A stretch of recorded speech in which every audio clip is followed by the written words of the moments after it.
বিশ্বকাপ ফাইনালের আগে উত্তেজনা যখন তুঙ্গে, তখন বিশ্লেষক বা সুপার কম্পিউটার নয়, সবচেয়ে বেশি আলোচনায় উঠে এসেছে জাপানের টিয়া পাখি অলিভিয়া। আর তার এক সিদ্ধান্তেই নতুন করে শুরু হয়েছে তর্ক, শেষ পর্যন্ত বিশ্বকাপ কার।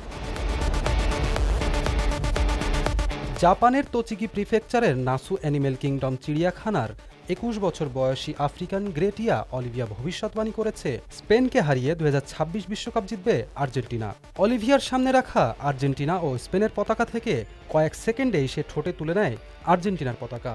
ব্যাস, মুহূর্তেই করতালিতে মুখর হয়ে ওঠে পুরো চিড়িয়াখানা।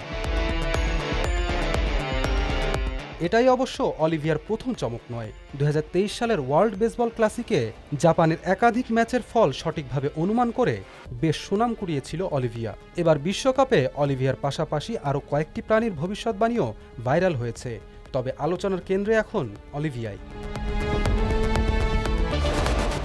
যদিও তৃতীয় স্থান নির্ধারণী ম্যাচে অলিভিয়ার ভবিষ্যৎবাণী ভুল প্রমাণ করে ফ্রান্সকে ৬-৪ গোলে হারিয়ে ম্যাচ জিতে নেয় ইংল্যান্ড। তবে মজার বিষয় হলো, চিড়িয়াখানার পরিচালক কাজুয়াকি নিপ্পানি অলিভিয়ার সঙ্গে মোটেই একমত নন।